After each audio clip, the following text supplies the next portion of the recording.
네, 지금부터 노무현 대통령 신년 기자회견을 시작하겠습니다. 먼저 대통령님 말씀이 있겠습니다. 존경하는 국민 여러분, 안녕하십니까? 그리고 기자 여러분, 반갑습니다. 새해에는 모두들 좋은 계획을 세우셨으리라 생각합니다. 소망하시는 일이 모두 다 잘 이루어지시기를 바랍니다. 지난해에는 국가적으로나 국민 모두에게 매우 어려운 한 해였습니다. 북핵 위기, SK글로벌 사건, 신용불량자 증가, 가계부채, 이라크 전쟁, 사스 공포, 부안 사태 등 정말 어려운 일이 너무 많았습니다. 뿐만 아니라 IMF 위기 이후 줄어든 일자리와 크게 벌어진 소득 격차는 우리 서민들을 더욱 힘들게 했습니다. 여기에 불법 대선 자금 문제와 제 주변에 이런저런 허물까지 불거져서 국민 여러분들을 실망스럽게 해드렸습니다. 다시 한번 송구스럽다는 말씀을 드립니다. 그러나 이제 길고 어두웠던 터널도 거의 끝나가는 것 같습니다. 희망의 빛이 보입니다. 아직도 많은 난관이 남아있기는 하지만 밝은 희망을 향해 한 발 한 발 나아가고 있습니다. 자신감을 가집시다. 자신 있습니다. 지난해 어려운 가운데서도 우리가 이룬 성과들이 적지 않습니다. 전쟁 위기로 치닫던 북핵 위기를 육자회담으로 이끌어서 평화적 해결에 큰 가닥을 잡았습니다. 어떤 일이 있어도 한반도에서 전쟁만은 안 된다는 온 국민의 의지와 정부의 성실한 외교가 일구어낸 값진 성과입니다. 전 세계를 불안하게 했던 이라크 전쟁과 사스의 확산에도 불구하고 우리가 평온을 유지할 수 있었던 것도 국민 여러분과 정부가 합심 협력한 결과입니다. SK글로벌 사건과 카드채 문제 등 불안했던 금융시장도 큰 충격 없이 한 고비를 넘겼습니다. 서민들께 걱정을 끼쳤던 부동산 투기 열풍도 10월 29일 부동산 대책 이후 안정을 찾았습니다. 특히 우리 기업과 근로자들은 극심했던 내수 불황 속에서도 2천억 불 가까운 수출 실적을 기록하며 우리 경제를 떠받쳤습니다. 참으로 위대한 업적이라 할 수 있을 것입니다. 고통을 참고 협력해 주신 국민 여러분께 진심으로 감사드립니다. 그리고 기업인과 근로자 여러분께 깊은 경의를 표합니다.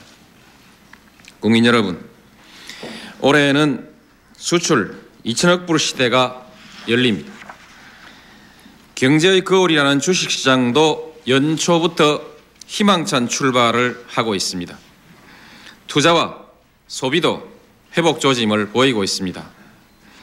정부는 예산을 조기에 집행해서 회복 문턱에 들어선 경기가 하루라도 더 빨리 살아나도록 하겠습니다. 새해 과제는 무엇보다도 경기 회복의 따뜻한 기운이 우리 서민의 피부에 직접 와 닿도록 하는 것입니다. 아울러 회복된 경기가 일시적인 효과에 그치지 않고 장기적인 국가 경쟁력으로 이어지도록 하는 일입니다. 일자리야말로 최고의 복지입니다. 가장 효과적인 소득 분배의 방안이기도 합니다. 올해는 일자리 만들기를 정책의 최우선 순위에 두겠습니다. 이를 위해서 정치권에서 제안한 바 있는 일자리 창출을 위한 경제 지도자 회의를 개최해서 노동계와 경제계, 여야 지도자는 물론 시민단체 등이 함께 머리를 맞대고 국민적 합의를 모아나가도록 하겠습니다. 지난해에 이어서 올해에도 규제 완화와 투자 환경 개선 노력을 지속해 나가겠습니다. 이를 통해서 새로운 일자리를 만들어 가겠습니다. 그러나 투자를 일으키는 궁극적인 동력은 역시 경쟁력이고 경쟁력의 원천은 기술 혁신과 인재 양성입니다. 올해에는 국가기술 혁신체계를 구축하는 데 주력하겠습니다. 정부 내 분산되어 있는 기술 혁신과 인재 양성 그리고 산업정책 조정 기능을 유기적으로 통합해서 국가 전체의 혁신 역량을 극대화되도록 하겠습니다. 그래서 정부와 기업, 대학과 연구소가 함께 최고의 경쟁력을 가진 인력 양성에 주력하고 이를 통해서 배출된 인력이 안정된 일자리에서 기술 혁신과 경쟁력 강화에 기여할 수 있도록 해나가겠습니다. 특히 고용 흡수력이 큰 중소기업과 벤처산업이 세계 최고 수준의 기술력과 인력을 갖추고 세계 시장에서 당당히 경쟁할 수 있도록 적극 지원하겠습니다. 2만 불 시대를 향한 기술 입국, 인재 입국의 탄탄한 기반을 확실히 다져놓겠습니다. 이와 함께 금융, 의료, 법률, 컨설팅 같은 지식산업도 집중 육성해 나가겠습니다. 지식산업은 부가가치가 높을 뿐만 아니라 교육열이 높고 고급 인력이 많은 우리의 강점을 살릴 수 있는 분야입니다. 지식 수준이 높은 우리 젊은이들의 실업 문제 해결에도 큰 역할을 할 것입니다. 고용 효과가 크고 서민 경제와 밀접한 유통, 문화, 관광, 레저 등 서비스 산업도 더욱 발전시켜 나가겠습니다. 아직 생산성이 선진국의 절반 수준에 불과한 서비스 산업의 육성을 위해서 올 상반기 중에 금융, 세제 등의 개선 방안을 내어놓겠습니다. 동북아 경제중심 전략과 차세대 성장산업 육성, 시장개혁 프로그램도 일관성 있게 밀고 나가겠습니다. 부동산 가격은 그 자체가 서민 생활입니다. 높은 집값은 임금 인상의 압력이 되고 임금 인상은 기업의 경쟁력을 떨어뜨리게 됩니다. 서민 생활을 위해서나 경쟁력 강화를 위해서 집값, 전세값은 반드시 안정시키겠습니다. 흔들리지 않고 갈 것입니다. 투기로 인해 서민들의 꿈이 물거품이 되는 일은 절대로 없도록 하겠습니다. 주택 물량 공급에도 차질이 없도록 하겠습니다. 올해 국민 임대주택 10만 호를 비롯해서 총 50만 호를 건설하고 무주택 우선 공급 물량을 75%로 확대하는 정책도 계획대로 추진해 나가겠습니다. 사교육비의 해결과 공교육 정상화 문제는 정말 어려운 과제입니다. 그러나 결코 포기하거나 방치하지 않을 것입니다. 지난 1년 동안 고심에 고심을 거듭하며 준비해 왔습니다. 조만간 종합대책을 발표하겠습니다. 반드시 실효성 있는 방안을 마련하도록 하겠습니다. 국민 여러분, 노사관계의 안정 없이는 경쟁력 강화도 일자리 창출도 어렵습니다. 다행히 작년 한 해 노사 분규로 인한 근로손실 일수는 2002년에 비해서 약 20%가량 줄었습니다. 올해에도 획기적으로 줄여나갑시다. 올해 노사관계만 안정되어도 우리 경제는 큰 성공을 거둘 수 있을 것입니다. 근로자 여러분은 올해만이라도 생산성 향상을 초과하는 임금 인상 요구를 자제해 주시기 바랍니다. 지난 수년간 생산성 향상을 훨씬 웃도는 임금 인상이 계속되어 왔습니다.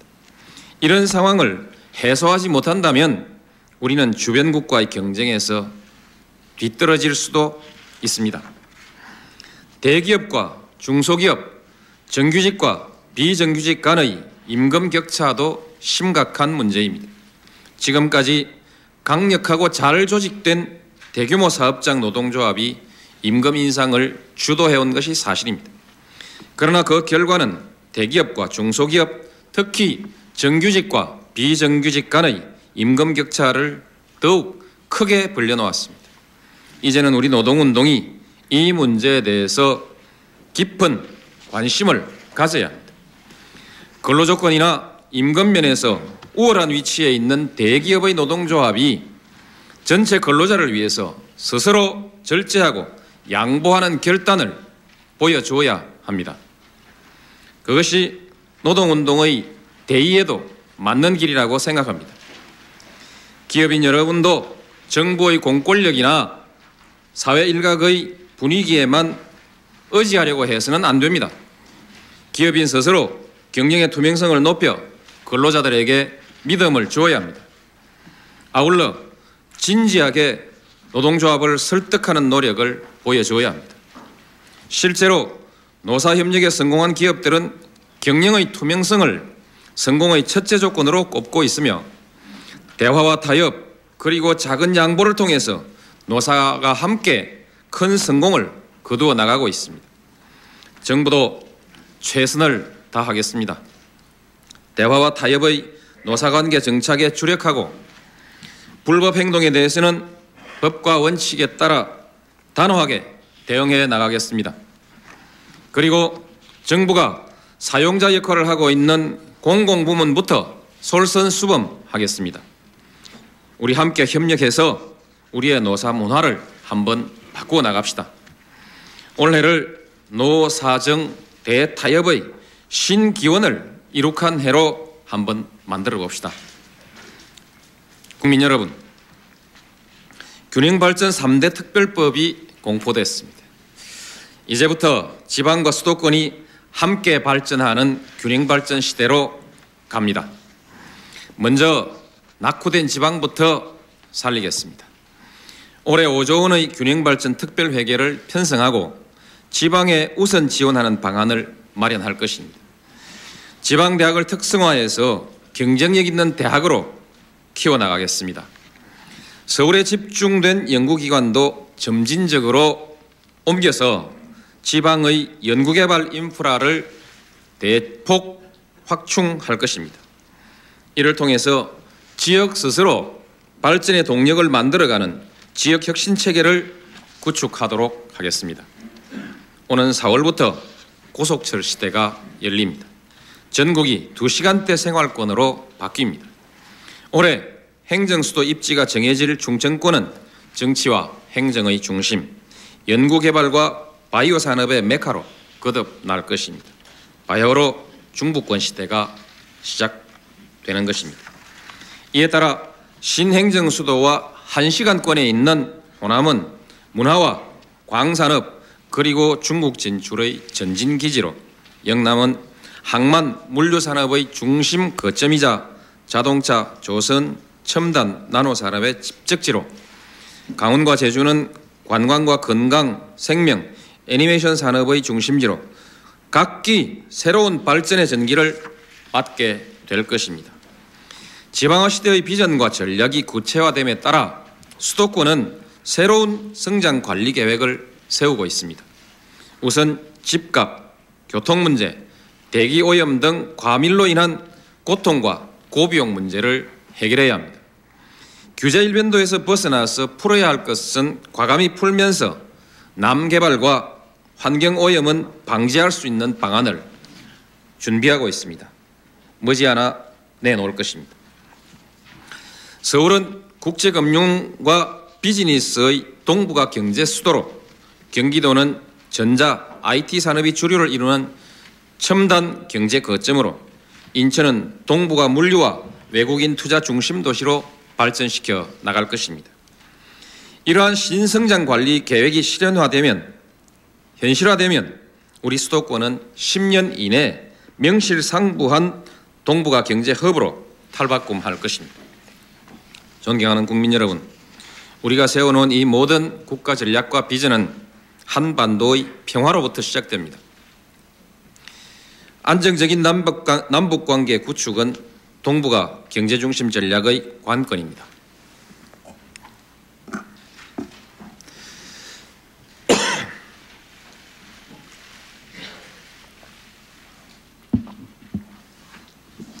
남북관계는 조용한 가운데 착실하게 진전되고 있습니다. 지난해 핵 문제에도 불구하고 장관급 회담을 비롯해서 38회의 남북 대화가 모두 106일 동안 열렸습니다. 올해에도 튼튼한 안보의 토대 위에서 남북 관계를 더욱 내실 있게 발전시켜 나갈 것입니다. 2000년 9월 착공된 철도와 도로가 연내에 개통됩니다. 개성공단 시범단지도 하반기 중에 가동될 것입니다. 6.15 남북 정상회담의 정신이 하나하나 실천되어 가고 있습니다. 북핵 문제가 완전히 해결되면 남북 관계는 또 한 번 획기적인 도약의 계기를 맞게 될 것입니다. 저는 국민적 합의와 초당적 협력을 바탕으로 평화 번영 정책을 흔들림 없이 추진해 나가겠습니다. 지금 한미 관계는 그 어느 때보다 돈독합니다. 북핵 문제 해결, 주한미군 재배치, 이라크 파병, 자주국방 정책 등에 대해서 서로 깊이 이해하며 협력하고 있습니다. 굳건한 한미 우호 관계에는 우리 안보와 경제, 동북아 지역의 안정은 물론 현재 진행되고 있는 북핵 문제의 평화적 해결을 위해서도 매우 기요합니다.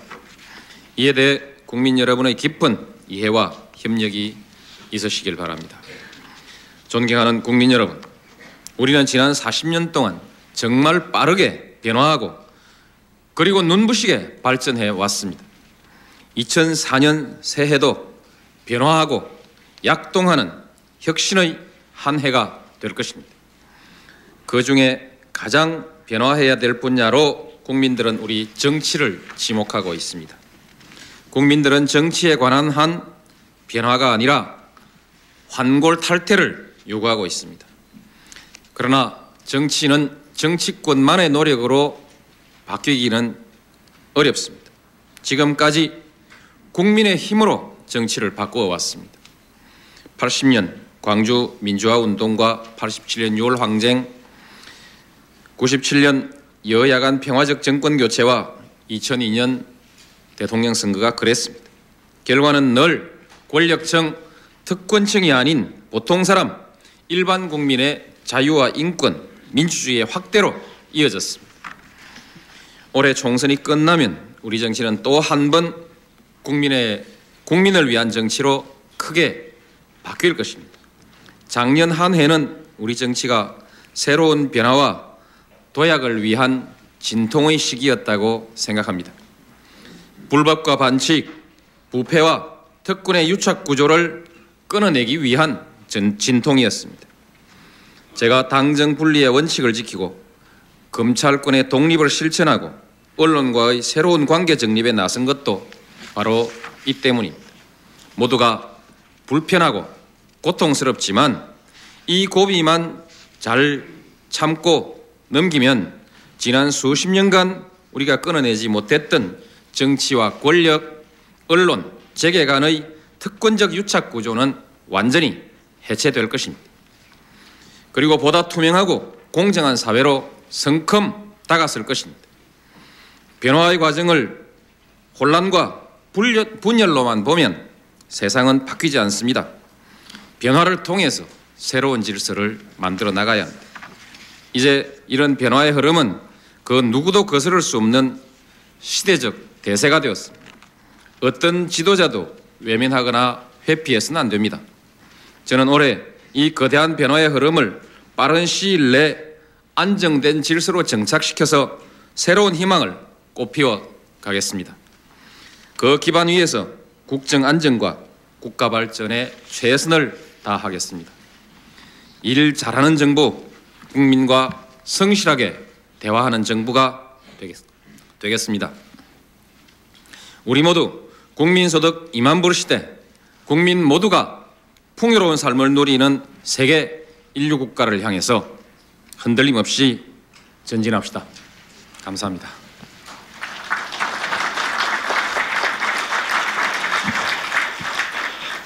그럼 이제부터 기자 여러분의 질문을 받도록 하겠습니다. 질문은 회견의 효율적 진행을 위해서 정치, 경제, 외교안보, 사회문화 순서대로 받도록 하겠습니다. 먼저 정치 분야 질문을 받도록 하겠습니다. 질문하실 분은 손을 들어주시기 바랍니다. 연합뉴스의 조복래 차장. 질문해 주십시오. 연합뉴스의 조봉래 기자입니다. 먼저 대통령께서 오늘 할아버지가 되신 것을 축하드리겠습니다. 그리고 여사님의 57회 생신도 축하드립니다. 질문 드리겠습니다. 이번 4월 총선에 그는 국민적 기대가 그 어느 때보다 높은 것 같습니다. 그 한국 정치에 대지각 변동이 초래되지 않겠느냐는 그런 관측도 있습니다. 이런 점에서 대통령께서 누차 언급하신 재신임 부분과 총선 결과를 연계하지 않겠느냐는 그런 시각에 대해서 대통령의 생각을 알고 싶습니다. 아울러 이번 총선을 앞두고 그 이른바 총동원령을 내릴 것인지, 그리고 후속 개각과 청와대 개편이 있을 것인지도 궁금합니다. 대통령 생각을 좀 말씀해 주시면 고맙겠습니다. 예, 먼저 축하 말씀 주신 데 대해서 감사드립니다. 모처럼 아주 기쁜 일이 생겼습니다. 올해는 계속 좋은 일이 올해는 좋은 일이 계속되었으면 좋겠습니다. 지각 변동 말씀하셨는데 저는 그럴 수도 있다고 생각합니다. 그러나 말씀드렸듯이 설사 지각 변동이 있더라도 그것은 불안과 위험이 아니라 새로운 미래, 새로운 질서로 향한 긍정적인 변동이 되길 바라고 또 그렇게 될 것으로 생각합니다. 재신임 문제는 제가 지금 상당히 좀 어려운 처지에 빠져 있습니다. 국민투표로 했는데 그것은 국회 각 정당의 반대가 있었고 또 법적 해석에 있어서도 좀 곤란하다는 해석이 나오고 해서 국민투표를 하기는 어려운 상황 아닌가 이렇게 생각합니다. 총선 연계 얘기가 있었습니다만 이 문제에 대해서 저는 구체적으로 검토한 바는 없습니다. 그러나 제가 검토하기 전에도 이전에 이미 야당이 강력히 문제 제기를 하고 있고 또한 법적 시비가 일고 있어서 설사 제가 생각이 있더라도 연계하기가 좀 어려운 상황이 된 것 아닌가 생각됩니다. 어쨌든 이 점에 관해서는 이런 상황만 말씀드리고 아직 아무런 결정이 없습니다. 그러나 재신이 먼저 약속입니다. 어떻게 실천할지 계속 고심해 나가겠습니다. 다만 그 시기는 역시 그 방법을 결정하는 시기도 저에 대한 특검의 조사가 완전히 마무리되거나 아니면 어느 정도 윤곽이 다 드러났을 때 그런 시기에 해야 할 것이라고 저는 그렇게 생각합니다. 그때 심사숙고해서 국민들이 그렇게 불편하지 않도록 제 그 입장을 정리하도록 그렇게 하겠습니다. 총동원령은 좀 적절치 않습니다. 특히 제가 쓰기에는 적절치 않은 용어인 것 같습니다. 열린우리당이라든지 뭐 정당에서는 역시 책임 정치를 하기 위해서 또 정책 정당이 되기 위해서 정부에서 공직의 경험을 가진 사람을 영입하기를 원할 것입니다. 또 그것이 선거에 유리하다고 생각할 것입니다. 그렇게 해서 아마 정당에서 그 대거 영입하고 싶다는 의사 표현이 나온 것이 총동원령이라고 이렇게 이름이 붙여진 거 아닌가 싶습니다만 어쨌든 대통령은 총동원령을 내릴 생각이 없습니다. 적절하지 않다고 생각합니다. 그리고 지금 국민들은 대통령이 정부 강요들과 더불어서 경제, 민생을 좀 차질 없이 챙겨주기를 바라고 있습니다. 그 뜻을 성실히 따르겠습니다. 다만 또한 선거를 앞두고 있는 시기이기 때문에 정당이 집요하게 영입 노력을 하고 또 개인적으로 국회에서 활동하고 싶다는 결심을 세운 사람이 있을 경우 그것을 제가 또 무슨 만류 적극적으로 무리하게 만류하는 것도 적절치 않을 것 같습니다. 그 점은 각자의 판단에 달려 있는 문제라고 저는 그렇게 생각합니다. 후속 개각에 대해서는 지금 현재로서는 아무 계획이 없습니다. 청와대도 마찬가지입니다. 네, 다음 질문 하실 분. 네, 백희철 기자.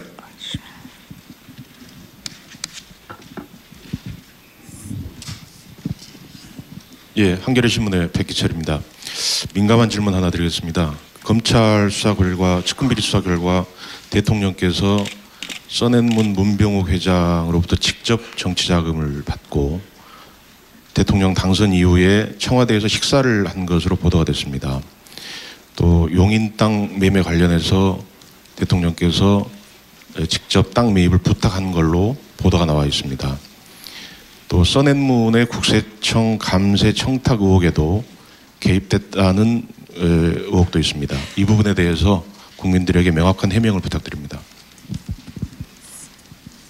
여러 가지 의혹 문제에 관해서 오랫동안 검찰이 수사를 하고 있는 중이라는 이유로 그 명확하게 사실에 관한 언급을 하지 않아 왔습니다.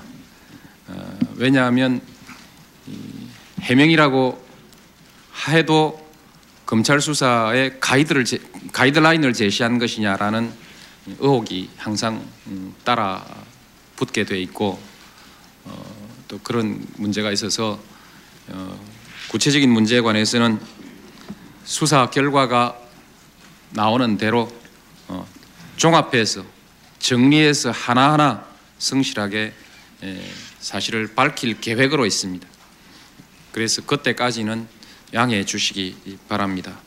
다만 수사와 관계없이 그동안에 제가 밝혔던 것 한 가지만 다시 확인해 드리면 용인에 있는 이기명 선생의 땅은 그것이 담보로 압류된 땅이었는데 그것을 제가 강금원 회장에게 매수를 요청해서 강금원 회장이 그 땅을 매수했다는 사실은 지난번 8월경 제가 이 자리에서 여러분들께 밝힌 일이 있을 것입니다. 그래서 호의적 거래인 것은 사실이지만 그것은 정치 자금이라든지 불법 선거 자금이라든지 이런 것과는 전혀 관계가 없는 일입니다.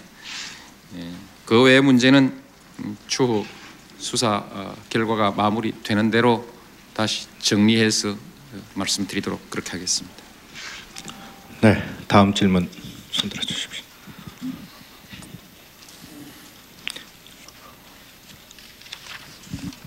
네, CBS 여동욱 기자.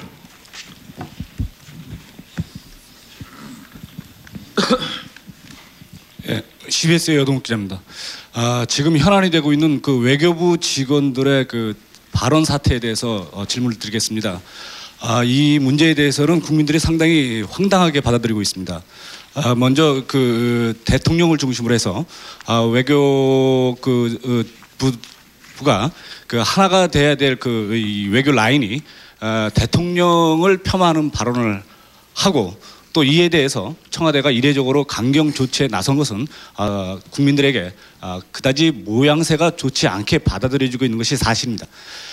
이번 사태의 근본적인 원인은 어디에 있고 또 이를 해결할 수 있는 방안은 무엇인지 대통령께서 좀 말씀해 주시기 바랍니다.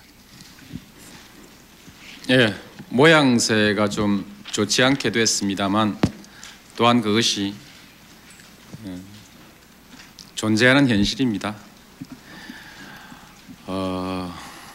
공직자는 대통령의 정책과 또 정책 노선을 존중하고 그 정책을 성실히 수행해 나가야 합니다.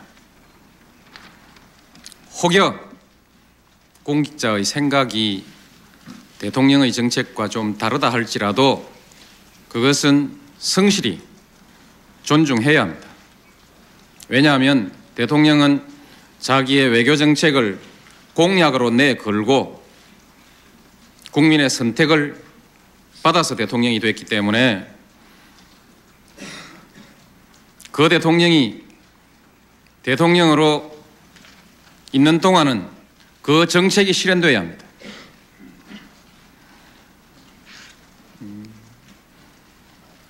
아마 그런 것 같습니다. 대미 외교 과정에 있어서 외교부 일부 문제된 공무원들이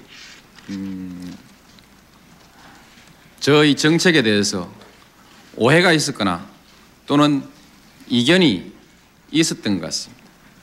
그래서 때때로 대통령의 정책 방향을 바꾸고자 하는 의도로 보이는 사전 정보의 유출이 있고, 때로는 결정된 정책의 세부 정책에 영향을 끼치기 위해서 한 것으로 보이는 그 정보의 유출이 있었습니다. 그러나 그동안에 몇 번 주의를 환기하고 대통령의 정책을 따라줄 것을 요구했습니다. 그 요구에 대해서 한 몇 사람의 응답은 바로 대통령의 외교 노선에 대해서 이의를 제기하고, 그리고 불쾌한 감정을 모욕적 언사로서 표현하는 수준에 온 것입니다. 어떻게 조치할지에 대해서는 아직 협의하지 않았습니다. 앞으로 협의해서 할 것입니다만, 중요한 것은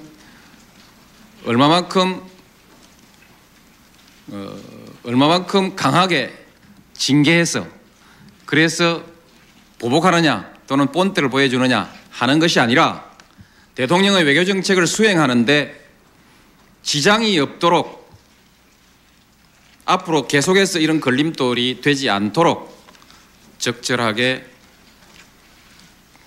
그 인사를 통해서 위치를 바꾸어 줄 필요가 있다고 생각합니다. 앞으로도 지속적으로 외교 정책을 계속할 텐데, 이와 같은 일이 계속 벌어지면 외교 정책의 수행에 많은 지장이 있을 수 있습니다. 우선 지장이 없도록 인사 조치를 할 것입니다.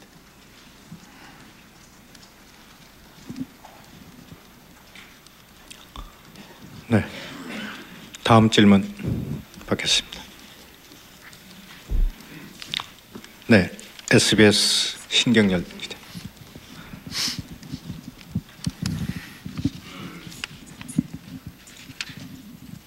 SBS 신경열 기자입니다. 대통령께서는 지난주 토요일 그 비서실 워크숍에서 우리 사회 지배구조의 유착을 해체해서 부조리한 사회 구조를 개혁하겠다라는 그런 의지를 강조하셨습니다. 어느 누구도 거부하기 어렵고 부정하기 어려운 대명제라고 생각됩니다. 그럼에도 불구하고 국민들로부터 나타나는 그 반응과 지지율은 썩 그렇게 좋지가 않은 것 같습니다. 아직까지는요.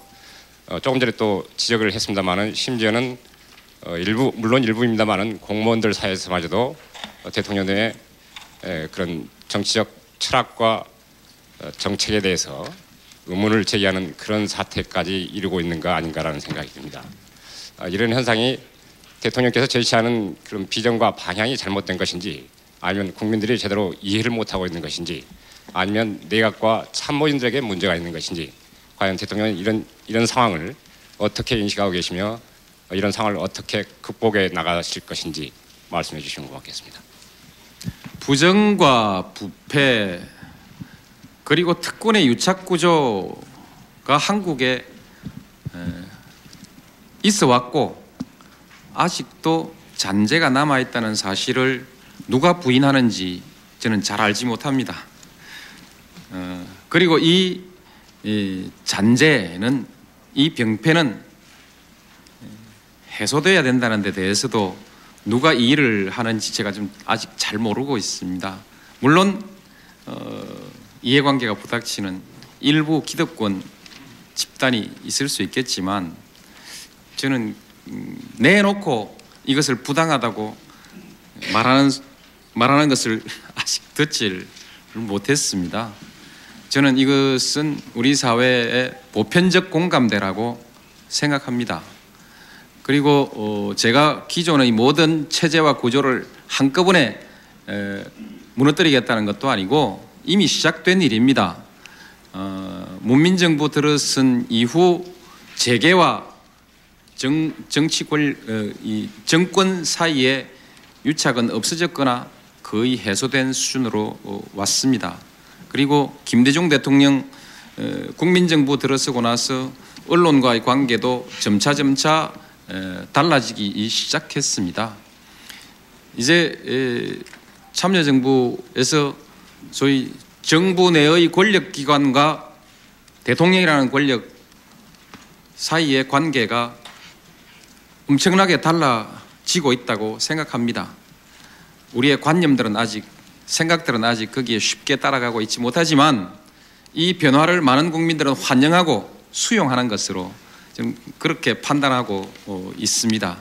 저는 이런 그 큰 변화를 이제 저희 임기 중에 좀 구조적으로 마무리하고 싶다는 것이 저희 소망입니다. 성실히 해 나갈 생각입니다. 일부 공무원 말씀하셨는데 제가 잘 몰라서 어떤 공무원들이 이와 같은 저희 개혁 의지에 대해서 이의를 제기하는지 잘 몰라서 답변 드리기가 좀 어렵습니다.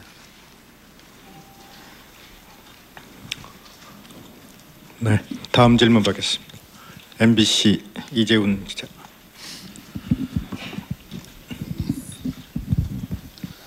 MBC 이재훈 기자입니다. 총선과 관련해서 질문을 드리겠습니다. 총선이 100일도 채 남지 않은 상황에서 대통령의 열린우리당 입당 시기가 지금 초미의 관심사입니다. 일전에 빨리 입당하지는 않겠다고 말씀을 하신 바 있는데, 그러면 총선 전까지 대통령과 열린우리당과의 관계는 어떠한 관계 설정이 올바른 것인지 그것을 답변해 주시고요. 추가로 최근에 여권 인사들이 청와대에서 자주 식사 회동을 하시면서 총선 구도에 큰 영향을 미칠 수 있는 민감한 발언들이 여러 차례 언론에 보도돼서 정치권에 큰 논란이 된 적이 있습니다.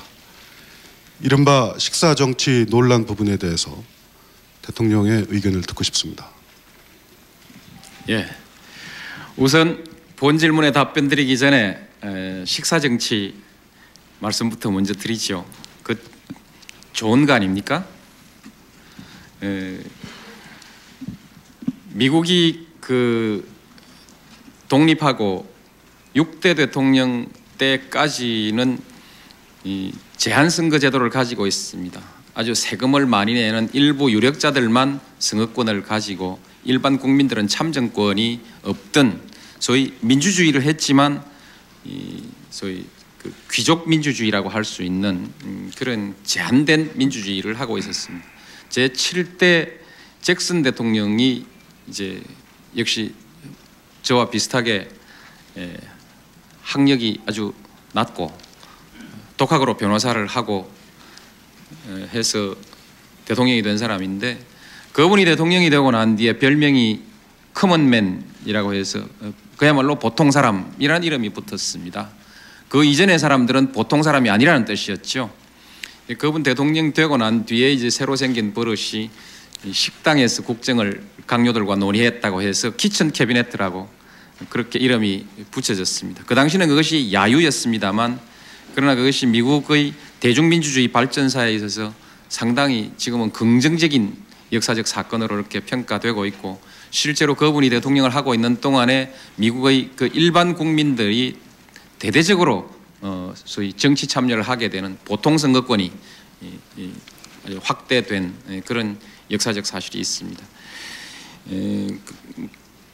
어떻든 우리 한국에서도 민주주의 모든 국민들이 참여하지만 좀 더 보통 사람들에게 민주주의가 확대되고 또 정치 문화도 식탁에서도 국정을 논의하고 이렇게 하는 좀 다양하고 자유로운 그런 대통령 문화가 만들어지기를 바랍니다. 그래서 식사 정치는 좀 좋은 의미로 이렇게 받아 좀 들어주시면 고맙겠습니다. 다만 이제 질문하신 요지 중에서 어떻게 좀 다른 당이 보면 언짢은 말들이 왜 자꾸 나가냐. 근데 좀 저도 뭐 그 점에 관해서 글쎄요, 결과적으로 미안스럽게 생각합니다. 그러나 청와대에서 일하다가 이제 그만두고 나도 정계로 진출하겠습니다 하고 사표 내고 나가는 사람들한테 점심 한 번 같이 먹지 않으면 그것도 너무 매정한 사람 아니겠습니까? 밥 먹으면서 또 정국이 어려워서 고심하니 격려하느라고 그 너무 걱정 마시오. 앞으로 양당 구도가 되지 않겠습니까?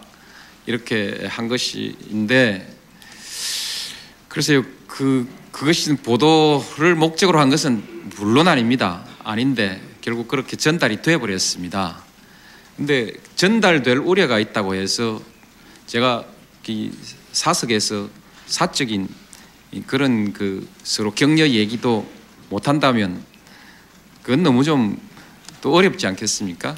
그런 얘기는 있을 수 있고 또 흘러나갈 수 있는 일로 그렇게 수용하는 좀 여유 있는 정치를 했으면 좋겠습니다.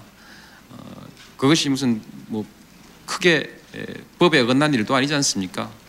다음에 이제 열린우리당의 또 국회의원들이 건의 사항이 있어서 왔다고 해서 입당 문제를 건의하기 위해서 왔는데 역시 정치에 대한 여러 가지 주제 없는 자유로운 얘기를 많이 하게 되는데 그 일부가 또 나갔습니다만 그런 것은 결국 정치적 공방의 문제로 받아들여 주시면 고맙겠습니다. 외부적으로 표현하기 위해서 한 말이 아니라도 그것은 전달될 수 있고 또 전달되는 것이 불법 아닌 것을 자꾸 불법하고 공격하는 것, 이것은 그냥 정치적인 그런 공방의 과정 아니겠습니까? 그렇게 생각합니다. 이런 일까지 일일이 다 시비가 되어서는 안 된다고 생각합니다. 그냥 공방하면 좋으리라고 그렇게 생각합니다. 그럼 열린우리당에 입당할 거냐에 대해서는 시기는 아직 정하지 않았지만 저는 입당하고 싶은 생각입니다. 왜냐하면 제가 지지하는 정당이기 때문입니다. 왜냐하면 제가 지난번 대통령 후보일 때 당내에 저를 지지하는 사람들과 지지하지 않는 세력이 갈라졌는데 저는 그렇게 판단했습니다. 개혁을 지지해서 저를 지지한 사람이 있고 개혁에 대해 거부감을 가지거나 불안해서 저를 지지하지 않은 사람들이 있다고 생각합니다. 그런 이 변화에 대한 정서에서부터 갈라져서 태도를 달리했고 결과적으로 지금 저를 그때 지지했던 사람들이 열린우리당을 하고 있기 때문에 저는 정치 노선에 있어서 그분들과 같이 하고 있기 때문에 입당하고 싶은 것이죠. 그것이 도리라고 생각합니다. 그런데 왜 입당을 뒤로 미루고 있는가? 두 가지 이유가 있습니다. 하나는 정치적 공격을 많이 받게 되어 있고 하나는 미리부터 너무 휘말리고 싶지 않고 더 큰 이유는 제가 지금 여러 가지 혐의를 받고 제 주변 사람들이 조사를 받고 있습니다. 그 혐의는 실질적으로 저에게 겨누어지고 있습니다. 저는 이 조사가 끝날 때까지 앞으로 개혁을 주도해 나가겠다고 하는 의지를 가진 정당에 누를 끼치지 않기 위해서 제 입당이 열린우리당에서는 어떻게 보든 간에 제 스스로 판단이 저 입당이 열린우리당의 이미지라든지 앞으로 어떤 개혁 지향에 부담을 줄 수도 있다는 생각을 가지고 있기 때문에 저의 문제가 좀 더 가닥이 잡히고 정리가 되고 나야 입당할 수 있는 자격이 생긴다라고 제 스스로 기준을 정하고 있기 때문에 입당을 뒤로 미루고 있는 것입니다. 그래서 제 허물이 크든 적든 모든 것이 명확해지고 이후에 불투명한 또 어떤 불안감이 존재하지 않도록 해야만이 이 국민들도 혹시 그 판단의 혼선이 없을 것이라고 생각하기 때문에 제 문제가 다 정리되고 혹시 저도 모르는 일도 또한 있을 수 있는 일이지 않습니까? 그래서 모든 것이 정리되고 이 정도이면 당에 부담이 되지 않겠다는 판단이 있을 때 그때 입당 문제를 최종적으로 결정하겠습니다. 이제는 질문을 좀 경제 정책 분야로 좀 바꿔보겠습니다. 네, 한국경제 허원수.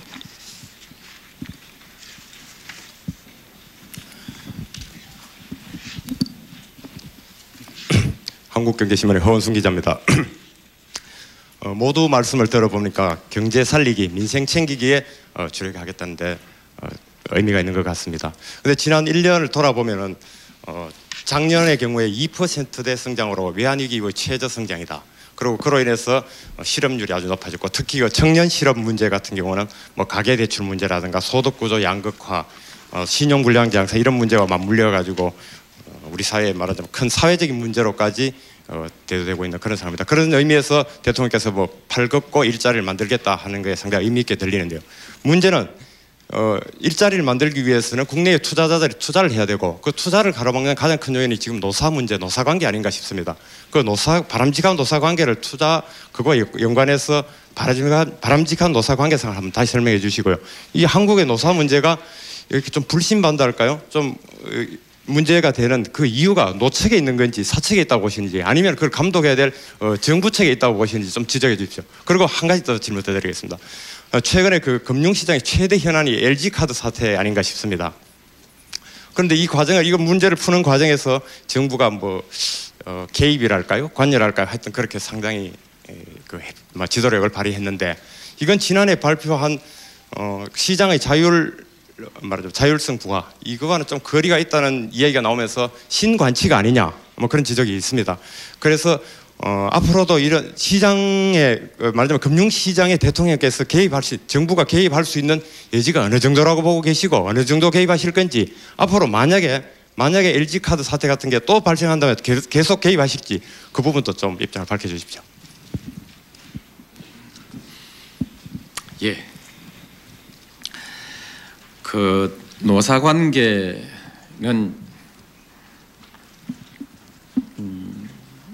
각기 노사 정 모두 각기 할 말이 있고 또 그 견해가 너무 달라서 쉽게 풀리지 않는 일입니다.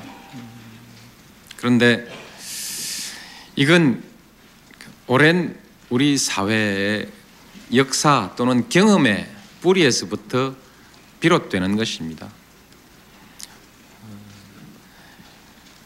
우리 한국의 노사관계가 아주 대립적이고 또 노동운동은 전투적이라고 얘기합니다. 그리고 다른 여러 나라들과 비교해 보면 몇 배 많은 파업쟁의를 가지고 있습니다. 한번 그 80년대 후반으로 돌아가 보면 잘 이해가 가실 것입니다. 80년대 이전 우리 기업들은 노동정책 또는 노사정책이라는 데 대해서 신경 쓸 필요가 없었습니다. 공권력이 다 해결해주고 탄압으로 다 해결할 수 있었던 노사관계 속에서 기업을 운영했습니다. 그러므로 지금도 노사 문제에 대해서 스스로 이 문제를 적극적으로 대화하고 또 투명한 경영을 통해서 해결해야 된다는 생각을 좀 덜 가지고 있는 분들도 많이 있을 수 있습니다. 그것이 우리나라 사용자의 의식 구조의 특수성이라고 말할 수 있을 것입니다. 한편 노동자들은 70년대 후반 80년대 노동운동을 시작할 때 그때 어떤 이념적 토대를 가진 노동운동의 지도자들로부터 영향을 받았습니다. 그런데 거기에는 노사협조주의를 나쁜 것으로 노사 대립주의적 사고를 가지고 노동운동을 시작했습니다. 실제로 그 시기에 상황도 그러했습니다. 노동조합 하나 만들려고 하는데 숨어서 해야 했어요. 숨어서 만들어야 되고 노동운동을 숨어서 해야 되는, 법에는 허용된 일이 실제로는 허용되지 않았던 시대 노동운동을 했던 그 노동자들이 오늘 또 정부와 그 재계에 대해서 불신을 가지고 있는 것은 어쩌면 그들의 경험에서부터 비롯되는 거 아니겠습니까? 그것이 아니라는 것이 명백해졌습니다.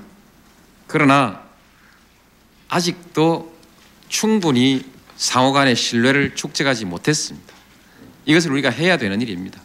너무 쉬운 일로 생각하면 일이 되지 않습니다. 너무 쉽게 정부가 정책 한두 개로 이 문제를 해결할 수 있다고, 단호하게 조치하는, 공권력을 단호하게 투입하고 단호하게 처벌하는 문제만으로 이 문제를 해결할 수 있다고 생각하면 이 문제 풀지 못합니다.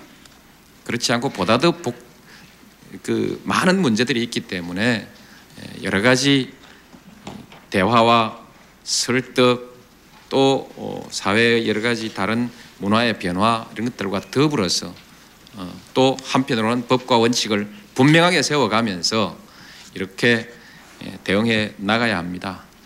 그래서 오늘 그 회견 본문에서 제가 몇 가지를 말씀드렸습니다만 그 이외에도 소위 노사의 협력적 문화가 성공하고 있는 사례들을 넓게 소위 확산시켜 나가고 또 대화와 타협이 그렇게 뿌리 내리도록 하고, 한편으로는 정부가 모범도 보이면서 이렇게 해 나가겠습니다. 어쨌든 작년 우리가 굉장히 극심했던 것으로 기억하고 있습니다만 작년의 노사 분규로 인한 손실 일수는 재작년보다 20% 줄었습니다.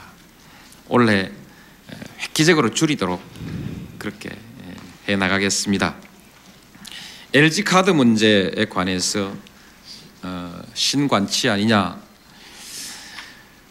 저는 이 문제에 관해서 매우 원칙적인 태도를 가지고 있습니다. 시장은 자율에 맡기라. 작년 4월 제가 이제 바로 대통령이 되고 바로 이 카드제 문제가 터졌는데, 그 당시 정부가 했던 일은 2달 정도의 그 채권 회전 기간을 유예하는 것으로 권고하는 수준, 채권 회수를 유예하는 정도로 권고하는 수준의 아마 그 개입이랄지요, 그것을 한 것 같습니다. 그것 해야 되냐 안 해야 되냐 논란은 있었습니다만 정부가 그것도 안 하면 뭐 하겠습니까?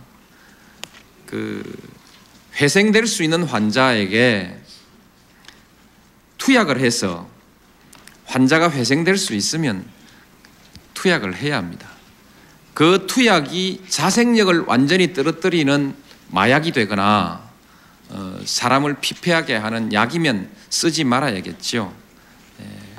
그런 것으로 이해합니다.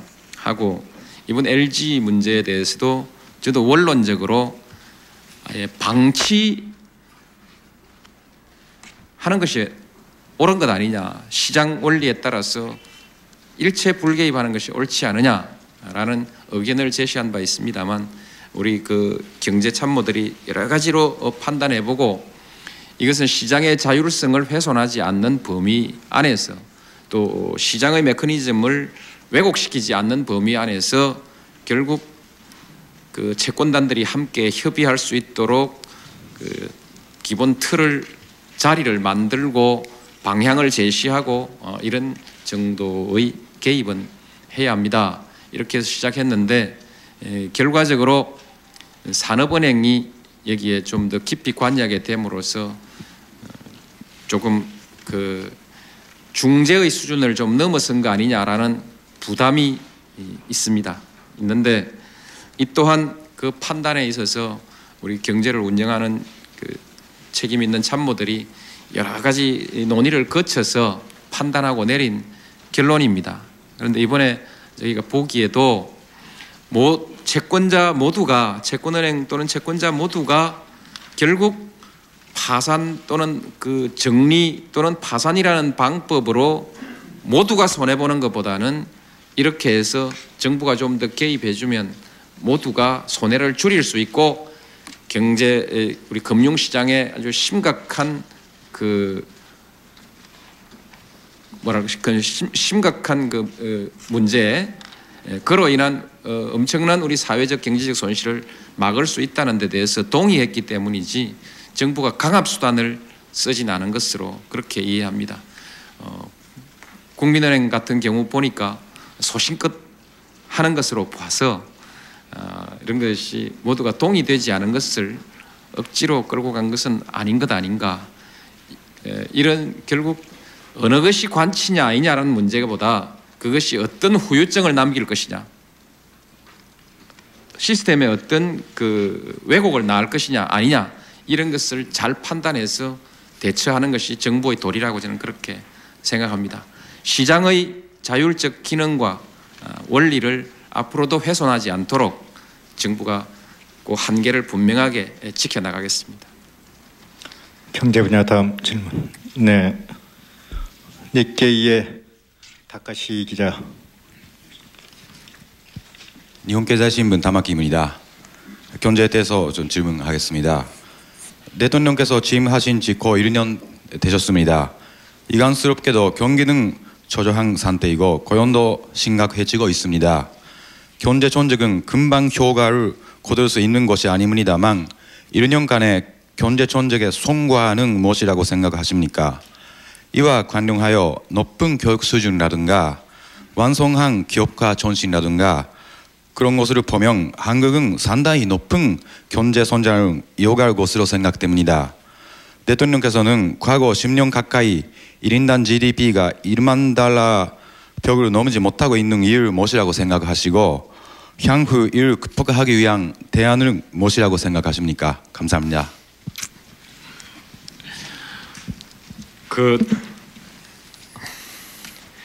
제가 오늘 경제를 그렇게 요약해서 말할 수 있을지 모르겠습니다. 지난 1년간의 성과를 한마디로 얘기하라면 착실히 그나마 안정되게 관리해온 것을 성과로 생각합니다. 경기 회복이 되지 않았다고 말씀하셨습니다. 그런데 이번 불경기는 단기에 회복될 수 없는 구조적인 문제를 가지고 출발했습니다. 지금 신용불량자 문제에 대해서 모두 아시듯이 가계부채가 심각했습니다.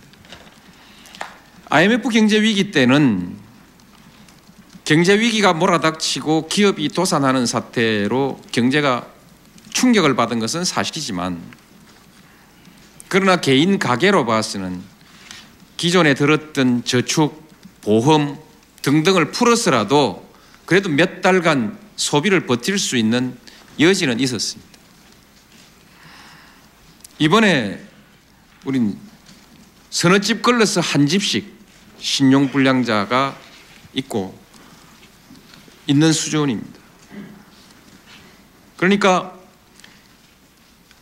내려 쓸 소비를 할 수 있는 아무 여지가 없습니다. 오히려 열심히 벌어도 이자 갚기가 바쁜 상황이 돼 있으니 무슨 돈으로 소비를 할 수 있겠습니까? 그래서 소비가 살아나는 것은 다른 어느 때의 불경기 때와는 다른 구조적 요소를 가지고 있다. 소비 회복은 느릴 수밖에 없는 것 아닌가, 저는 그렇게 생각합니다. 아울러서 부동산 가격이 폭등하면서 부동산 매입을 위한 가계대출이 계속 증가세를 급하게 증가되고 있었는데, 그것을 그대로 두면 결국 부동산 가격에 거품이 생기면서 어느 때인가 부동산 가격이 폭락할 시기에 가면은 금융 시스템에 심각한 위기가 올 수밖에 없는 요인을 하나 더 가지고 있었습니다. 그래서 부동산 경기를 가지고 어떻게 경기를 이렇게 볼 수도 있는 시도도 원천적으로 불가능하고 또 해서는 안 되는 일이 되어 있습니다. 게다가 카드채 90조라는 맞물려 있는 그런 그 금융시장의 위기가 존재했지 않습니까? 그래서 경기 회복이 좀 느린 것은 부득이한 일 아닌가, 이럴 때 인내심을 가지고 대처해야 합니다. 우리가 경기가 나쁠 때 경기 부양책을 이것 쓰고 저것 쓰고 마구 썼을 때 어떤 위험이 따라오는지는 많이 경험했지 않습니까? 통화정책을 함부로 썼을 때 그 뒤에 많은 부담을 주게 되기 때문에 함부로 쓸 수가 없습니다. 어렵더라도 우린 재정정책만 썼습니다. 다음에 어렵다고 이것저것 투자를 유인한다고 해서 이것저것 법규를 손대가지고 우리가 뜻이 있어서 만들어 놓은 여러 가지 규제라든지 제도들을 전부 풀어서 해쳐버리고 그것을 통해서 투자를 유도하려고 했을 때 시스템이 붕괴되지 않습니까? 부동산 가격을 잡기 위해서, 부동산 가격을 안정시키기 위해서 만들어 놓았던 시스템을 경기 회복을 위해서 풀어버리면 부동산 가격의 폭등을 불러오게 돼 있고 그것은 심각한 문제를 만들게 되기 때문에 그 제도를 이번에 다시 고치느라고 굉장히 어려움을 겪었지 않습니까? 이런 무리한 정책을 쓰지 않는 것이 중요하다 해서 그 원칙을 지켰습니다. 그 원칙을 지키면서 큰 위기들을 잘 관리하면서 성장의 회복되도록 노력하고 있습니다. 제일 소비는 그렇고 제일 아쉬운 것이 투자가 좀 확실하게 살아나지 않은 것이 유감스럽습니다만 그 투자를 회복시키기 위해서 우선 한국이 기업하기 좋은 환경으로 만들어 나가려는 여러 가지의 제도 개선을 해왔습니다. 하나하나 다 할 수는 없지만 기업 환경에 불리한 여건이라고 지적되고 있는 소위 규제라든지 그 밖의 모든 요소들을 배제하기 위해서 지난 1년간 많은 법과 제도를 정비했습니다. 이거 열심히 또 홍보도 할 것입니다. 그 밖에 앞으로 경쟁력이 결과적으로는 환경만이 아니라 결국 경쟁력이 중요한데 경쟁력은 기술과 인재 아니겠습니까? 그것이 우리가 가진 큰 것이기 때문에 결국 기술 혁신과 인재 양성의 모든 정책의 초점을 다 맞추고 있습니다. 이것은 아마 저는 성공하리라고 생각합니다. 한국 사람, 지금까지 우리 한국은 목표를 맞추고 국민들이 합의하면 무서운 속도로 그 성공을 시켜낸 역량들을 가지고 있습니다. 다행히 기술 혁신과 인재 양성을 전략의 핵심으로 삼고 있는 데 대해서는 여러 전문 분야가 점차 공감대를 높여가기 시작하고 있고 아무도 이의가 없습니다. 그래서 이 방향으로 우리 국력이 아마 집중돼 갈 것입니다. 그래서 저는 빠른 시일 안에 한국의 경제는 아주 튼튼하게 성장할 것이다. 지난번 TV 프로그램을 보니까 아일랜드가 노사정 대합의를 한 때가 1987년이었는데 외자가 아주 많이 들어오고 고용이 아주 좋아진 때는 1993년이었습니다. 결국 약 5, 6년 정도의 시간이 걸렸습니다. 인구가 적고 한 규모가 적은 아일랜드에 5, 6년 걸렸지만 우리 한국은 그동안에 많은 준비가 있었기 때문에 2, 3년, 3, 4년 안으로 효과가 날 수 있도록 그렇게 앞당겨 내려고 지금 노력하고 있습니다.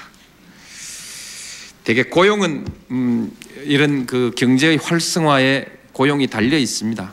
그러나 그것과는 별개로 우리 한국의 공공 서비스가 아직 선진국에 비해서 많이 낮은 수준이기 때문에 공공 부문에 있어서의 고용을 좀 더 늘려서 우리 국가가 국민에 대한 서비스 의무를 좀 더 하면 여기에 일자리가 좀 많이 생길 것이라고 생각하고 단기적인 고용 대책은 따로 특별하게 말씀드리지 않아도 될 것 같습니다. 다음 중. 네, MBN 정 기자님. 네, MBN 정은가입니다. 지난 1년을 돌이켜보면 역시 경제의 그 불확실성이 가장 큰 그 걸림돌이 되지 않았나 이런 생각을 해봅니다. 앞서 그 대통령님께서도 말씀하셨습니다만 매듭되어지지 않는 노사 문제도 있을 것이고 여러 이유가 있겠습니다만 정치 개혁을 화두로 한 현재의 정치 상황 이 부분이 아닌가 이런 생각을 해봅니다. 특히 올해는 총선이 예정돼 있는데 과연 이 같은 상황에서 경제가 우선순위로 자리매김될 수 있을 것인지 그 같은 어떤 시장의 불확실성을 어떻게 해소 나갈 건지 궁금하고요. 투자 활성화 차원에서의 규제 완화 이 부분을 말씀하셨습니다. 관련해서 수도권 입지 올 초부터 대통령께서는 그 토지 규제 완화를 적극 강조하고 계신데 수도권 입지를 볼 경우에 LG 필립스나 삼성전자 공장 증설에서 나타났듯이 극단적으로 표현하면 대기업은 되고 중소기업은 안 되는 이런 형태의 어떤 불합리한 규제 조항이 있습니다. 이 같은 부분을 과감하게 혁파할 그런 계획은 없으신지 이 부분 말씀해 주시면 감사하겠습니다. 예. 불확실성의 근거로서 노사 부분, 정치 상황, 총선 등을 지적해 주셨습니다. 지난 1년 동안 제게 가장 어려웠던 것이 있다면 바로 이 불확실성이라는 단어였습니다. 정부가 하는 일이 불확실성 때문에 투자가 안 된다.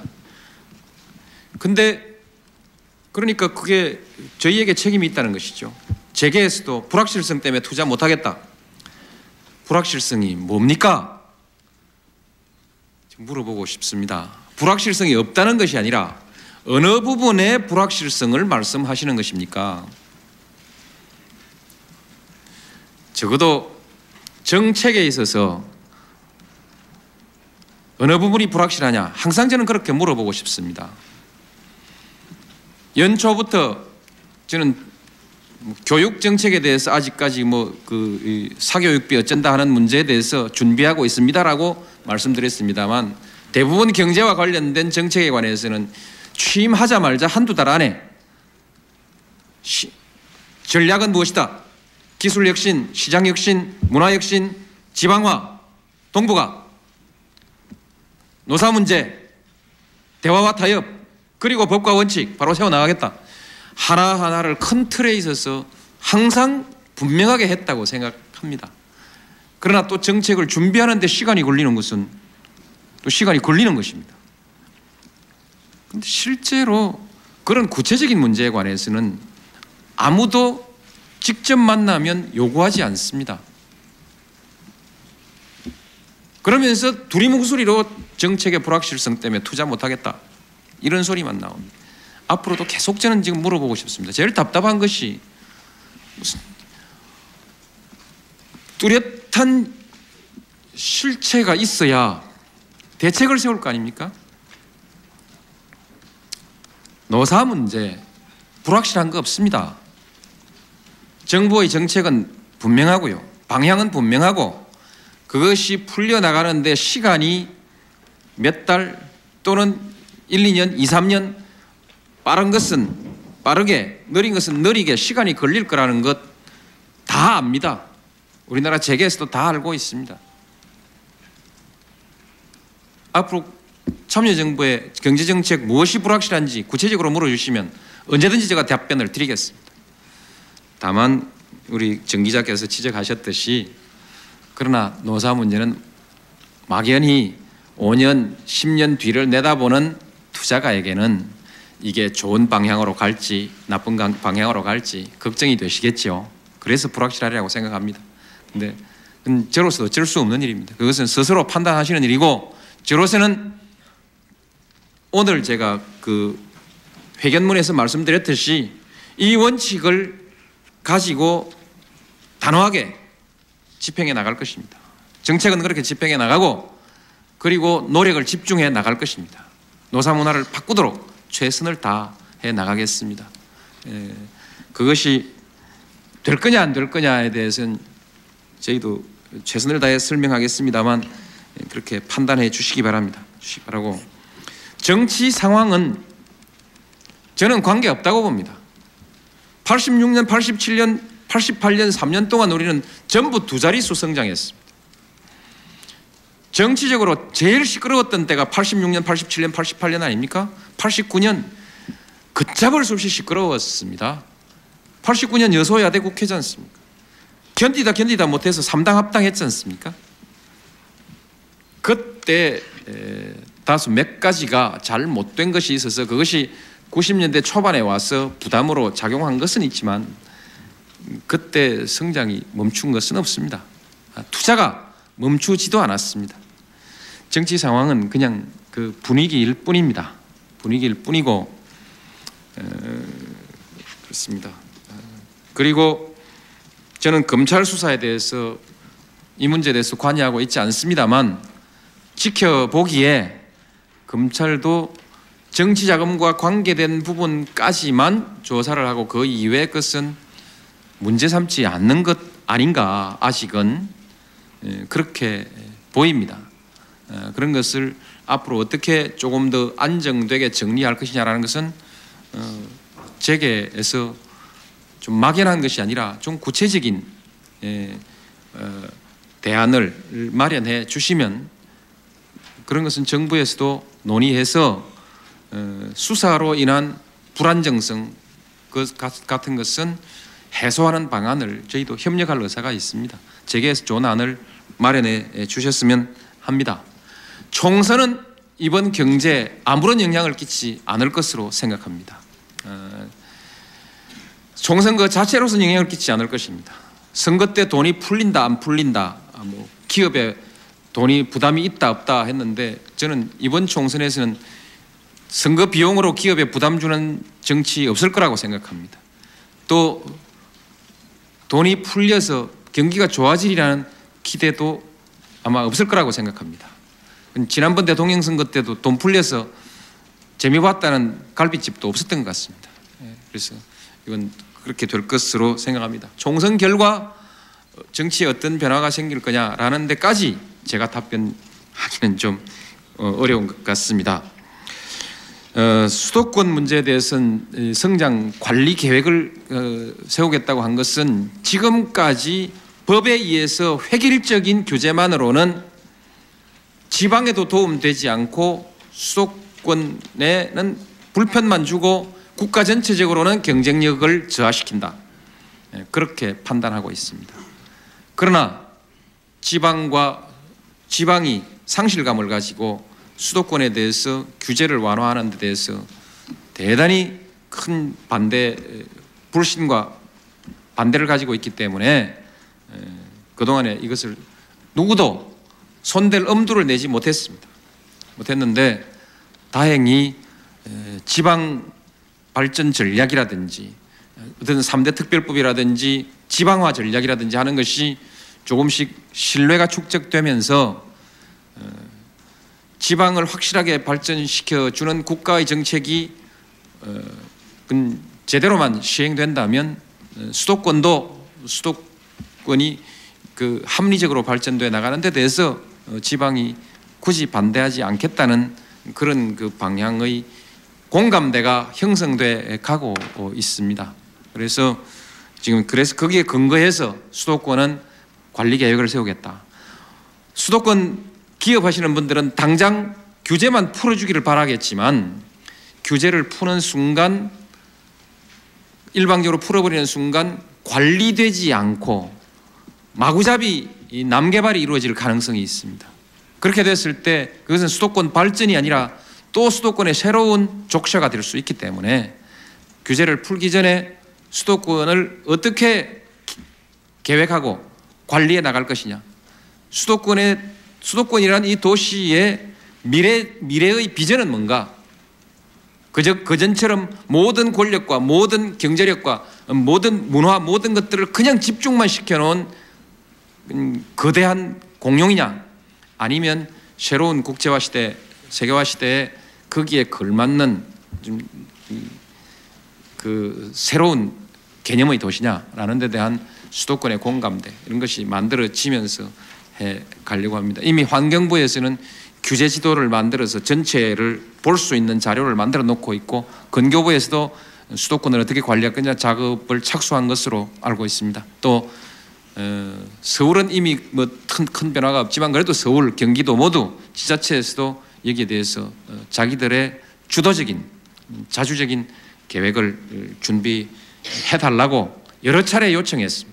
했기 때문에 그 계획이 먼저 있어야 됩니다. 계획 없이 풀면 남개발로 곤란해진다. 이렇게 해서 한꺼번에 풀지 못하는 점을 너그럽게 그 수도권 국민 여러분들께서도 이해를 해주시면 고맙겠습니다. 한두 개의 대기업은 왜 푸냐? 이것은 그 계획에 크게 지장이 없고 너무나 예측이 가능하고 또 시급한 것이기 때문에 그 경기를 활성화하고 투자를 촉진하고 기업의 애로를 풀어주겠다고 하는 참여정부의 의지를 확실하게 또 보여줄 좋은 기회이기도 하고 해서 이렇게 했습니다. 앞으로 되도록이면 빨리 큰 윤곽을 잡고 기업하는데 제약이 없도록 최선을 다해서 속도를 내겠습니다. 네, 다음 질문. 네, 중부메일의 임정기 기자.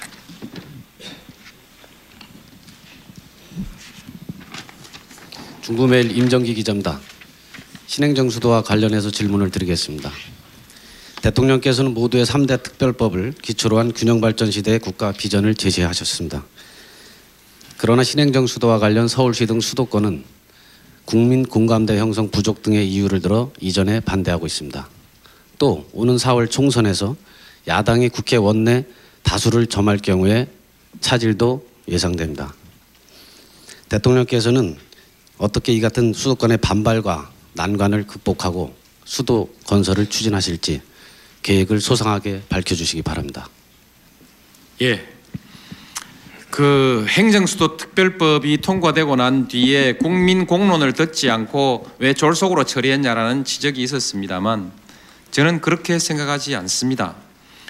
1977년 이미 임시행정수도 특별법이 만들어졌습니다. 그 당시 대개 국민적 합의가 이루어졌던 일입니다. 80년대 초에는 이건 국민들과 많은 토론이 없었습니다만 행정수도 이전을 준비하고 특까지 다 마련했던 일도 있습니다. 그 다음 87년에는 소위 제2청사군이라고 해서 지금 대전 대덕단지에 정부 외청이 전부 이전하는 계획을 세워서 거기에 이미 정부 청사 상당 부분이 내려갔지 않습니까? 국민적 공감대가 약한 것이 아니라 우리 한국의 수도 집중적 사고방식 때문에 그리고 우리 한국의 집중된 권력, 집중적 사회 구조 때문에 그 일이 실천되지 않은 것입니다.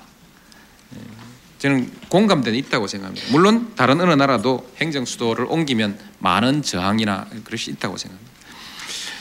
이번에는 저희는 이게 천도가 아니고 행정수도, 신행정수도 건설입니다. 수도권 기능의 극히 작은 한 부분이 이전되는 것이고 또 그 효과는 수도권에도 이익이 됩니다.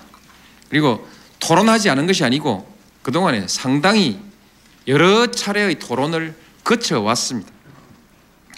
야당이 반대했습니다만 이번 국회에서 압도적으로 통과됐지 않습니까? 그것으로 봐서 저는 궁극적으로 야당이 반대하고 있지 않다고 생각합니다. 다만 지난번 대통령 선거 때 이것이 저의 공약이었고 한나라당의 공약이 아니었기 때문에 이것을 전환하는 데 상당히 좀 어려움이 있었고 그래서 그것이 정치적 입장 때문에 좀 반대 부닥쳤던 것이지 이번 법 통과되는 거 보니까 꼭 그런 것만은 아닌가 저는 그렇게 생각합니다. 실제로 이것은 타당성이 있기 때문에 언제 어느 때라도 문제가 되면 국민들을 설득해 나가겠습니다. 몇 개의 플랜카드는 봤습니다만 큰 저항은 없는 것 같습니다. 너무 걱정하지 않으셔도 좋을 것 같습니다. 다음은 질문 분야를 외교안보 분야로 질문을 받겠습니다. 네, KBS 송현정 기자.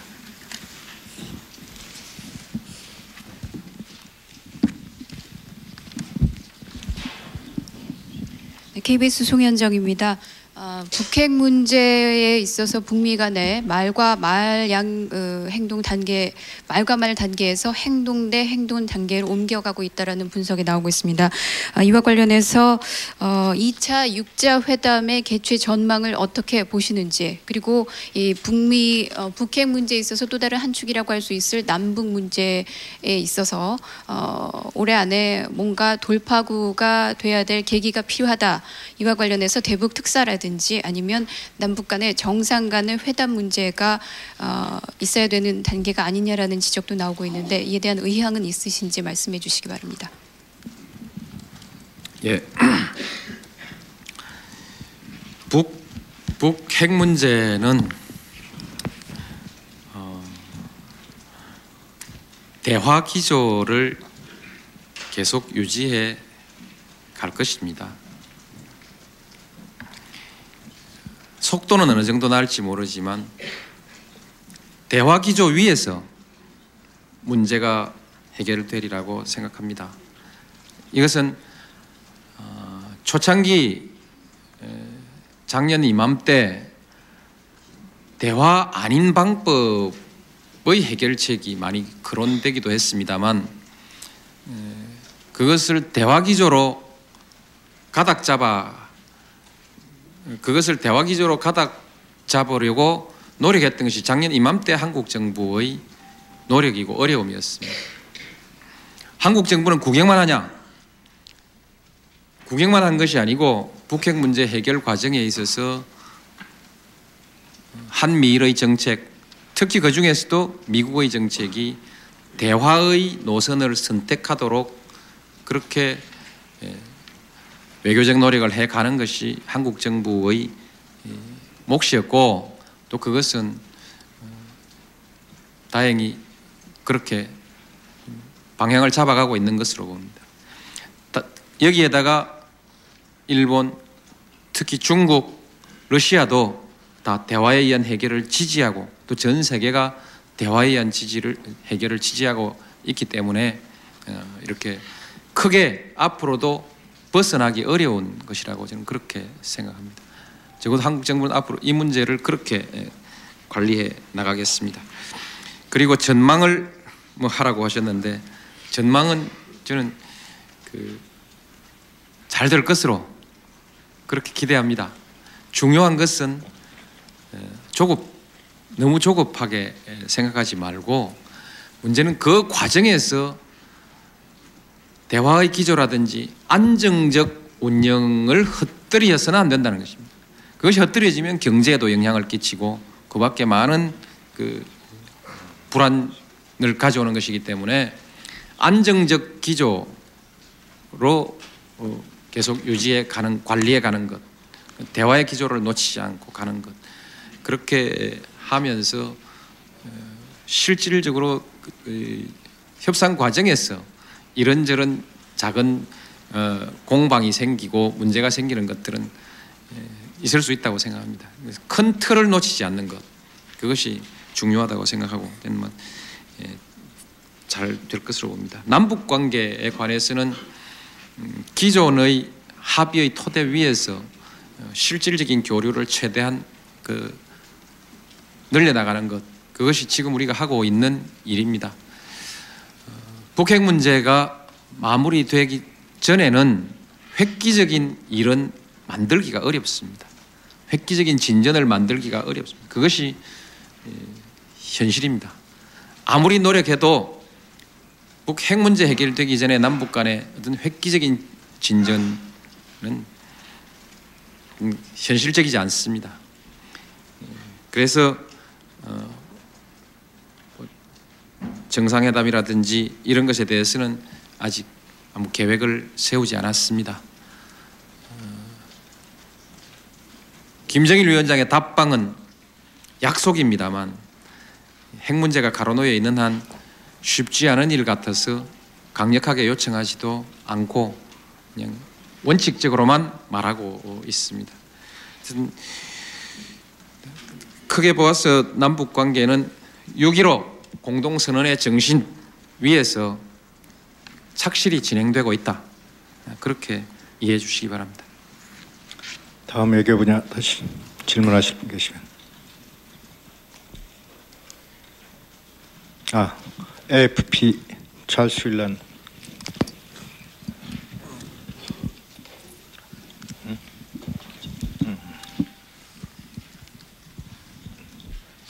Charles Whelan from AFP.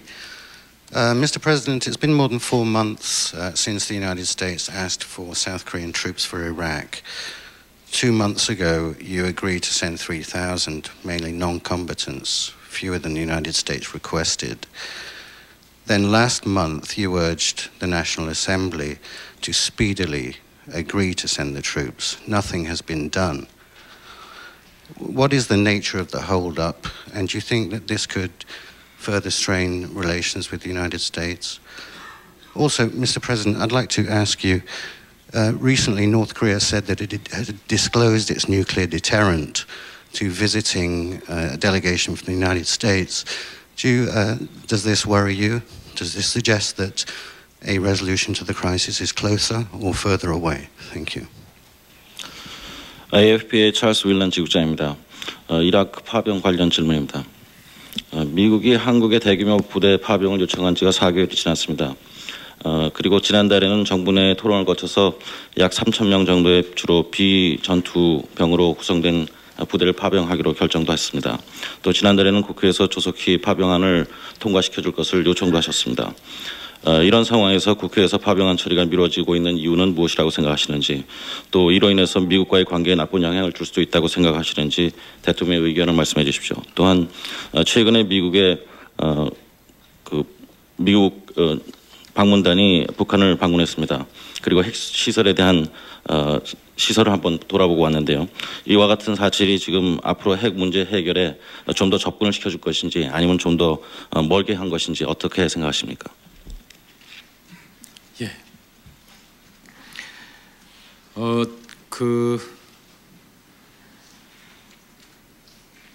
제 마음에는 파병 동의안 처리가 좀 빨리 됐으면 좋겠습니다만, 그러나 또한 객관적으로 봐서는 국회 처리가 마냥 늦다고만 말하기도 어려운 것이 우리 한국의 상황입니다. 파병 요청을 받고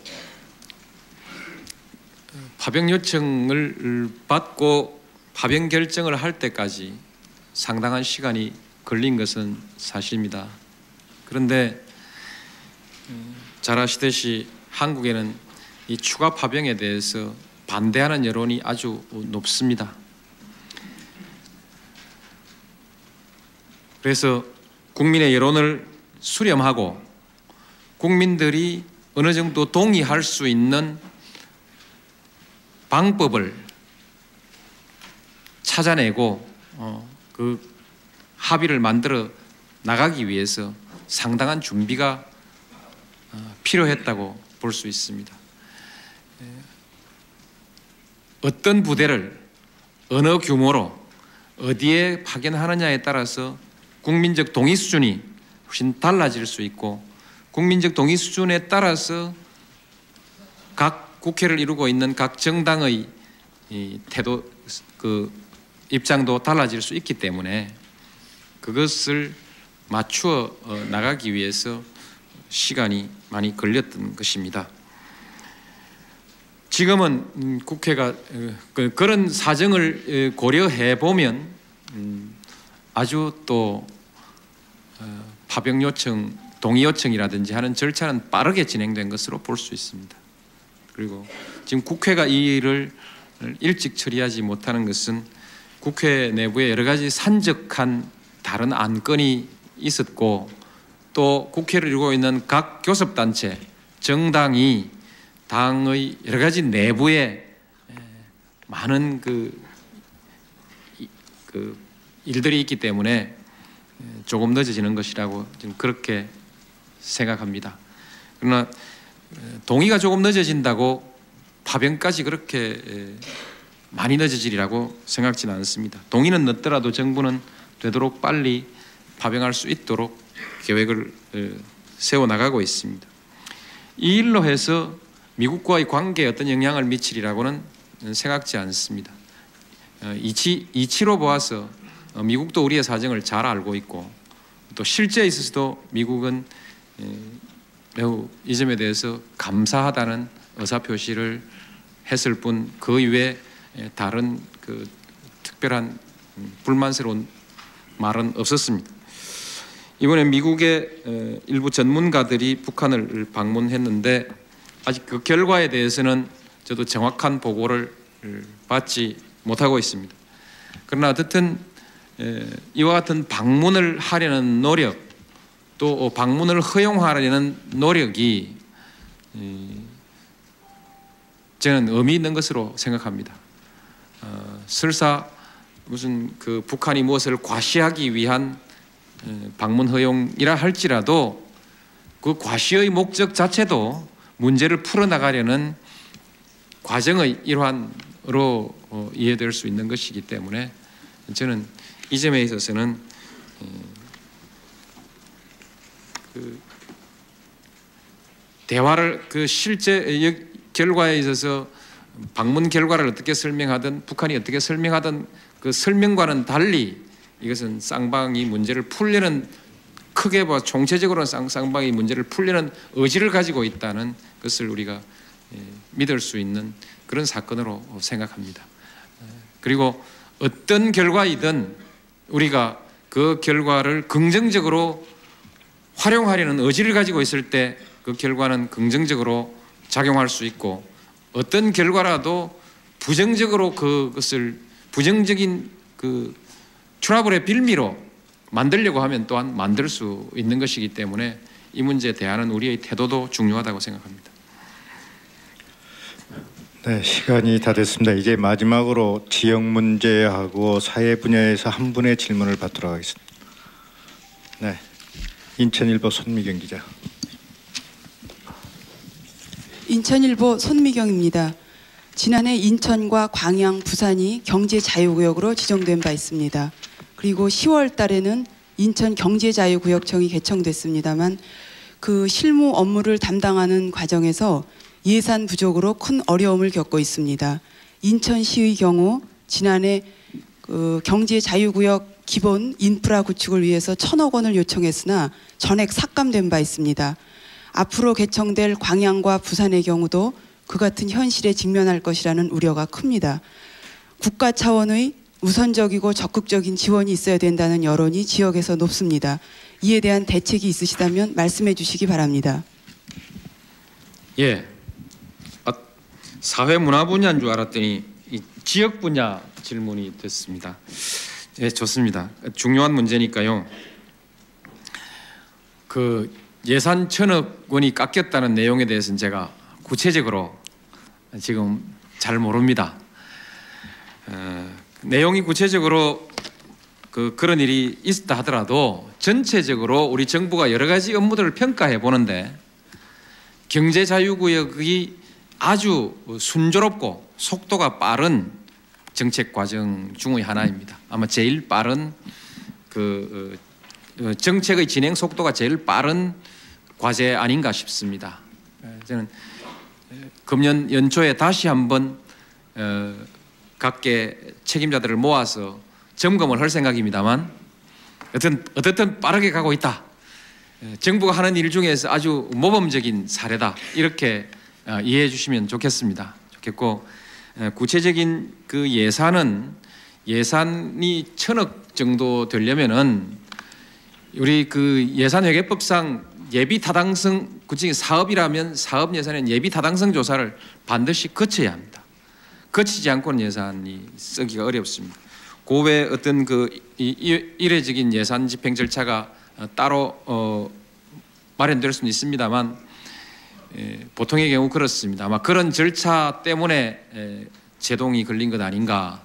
그러니까 계획이 아직까지 충분히 확정되지 않았거나 타당성 조사가 되지 않았거나, 우리 그 기획예산처 장관 하시던 우리 박봉흠 실장께서 제 설명에 대해서 고개를 끄덕끄덕 하시는 거 보니까 아마 그 사유인 것 맞는 것 같습니다. 그래서 그런 사유 때문에 아마 그 예산이 반영되지 않았을 것이라고 저는 그렇게 생각합니다. 어쨌든 그 예산이 반영 안 됐다 할지라도 이것은 정부가 법적으로 가능한 그 모든 절차를 동원해서 가장 빠른 속도로 성공시키려고 하는 것이 인천경제자유구역이기 때문에 그렇게 이해해 주시기 바랍니다. 네, 시간이 예정된 시간을 초과했습니다만은 마지막으로 한 분 더 받도록 하겠습니다.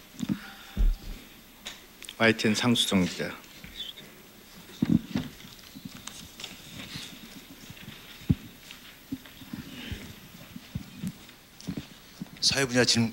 사회부야 질문이 없는 것 같아서 마지막으로 하나를 드리겠습니다. 일단 최근에 그 국회 법사위에서 친일행위 진상규명특별법이 그 심의 과정에서 계류 중에서 논란을 겪다가 결국 처리가 되지는 못했습니다. 그 과정에서 정부를 대표하는 행정자치부 차관이 반대 의사를 표명해서 논란을 빚기도 했습니다. 이와 함께 동시에 최근에 독도 문제가 비롯되면서 거론되면서 가오구치 외상이 우리의 우표 발언을 중단하라는 그런 주권 침해적인 요구를 해왔고, 또 심지어 이제 고이즈미 총리까지 나서서 독도는 일본 땅이다라는 그런 발언을 한 것으로 돼 있습니다. 그런데 이제 우리 정부는 상대적으로 상당히 이런 부분에 대해서 좀 소극적인 입장이지 않나 하는 것들이 국민들의 불만인 것 같습니다. 이 부분에 대해서 대통령께서 어떻게 생각하고 계시는지 좀 답변을 해주시기 바랍니다. 예. 친일행위 진상 규명은 언젠가는 반드시 한번 해야 되는 역사적인 과제라고 그렇게 생각합니다. 그래서 대체로 입법 취지에 공감하고 있습니다. 그래서 국회에서 입법이 되면 정부가 매우 성의 있게 이 문제를 다뤄야 한다고 생각합니다.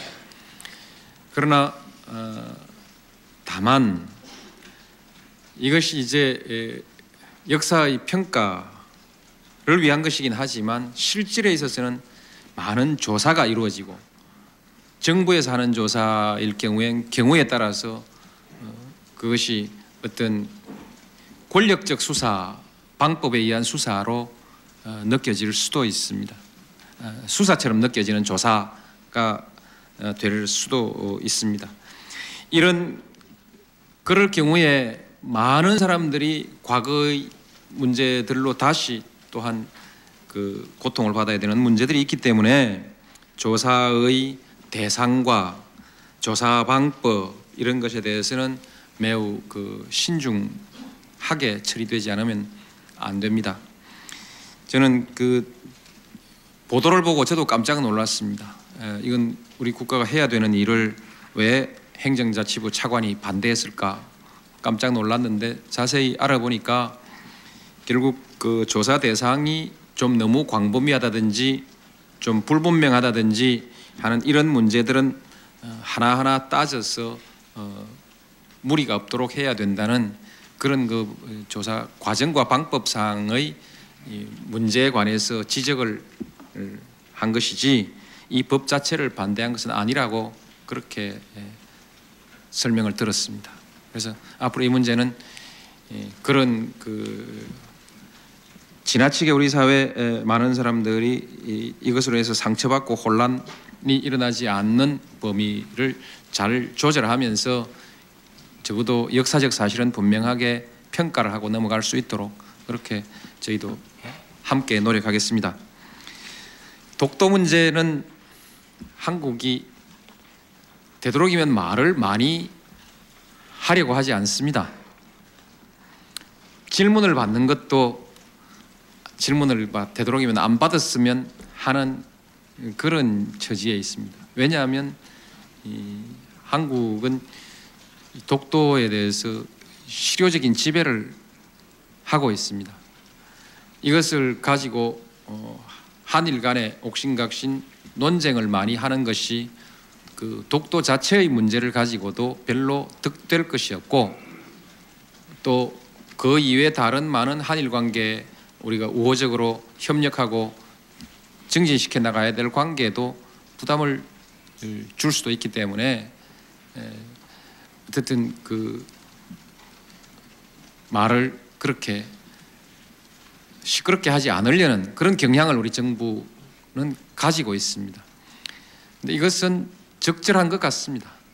많은 제가 해양수산부 장관 할 때도 이 분야의 많은 전문가들과 많은 의견을 나누어 보고 했습니다만 결국 독도 문제 자체만 보더라도 자주 거론하는 것이 그렇게 큰 도움이 되는 것도 아닌 것을 가지고 얘기할 필요가 없고 괜히 다른 분야의 여러 가지 양국 간의 국민 사이에 뭐 정서적인 갈등이나 이런 것들을 증폭시키는 것이 적절한 도움이 되지 않는다라는 이런 취지인 것 같습니다. 엊그제 그 우리 해양법 관계 학자 한 분이 신문에 기고해 놓은 글을 제가 읽어봤는데 그분은 이렇게 표현했더군요. 내 아내를 자꾸 내 아내다라고 거듭 반복 강조할 필요 있는가? 내 아내는 그냥 아무 말도 안 해도 내 아내다. 남이 무슨 소리 하더라도 그것 가지고 일일이 대꾸할 필요 없다.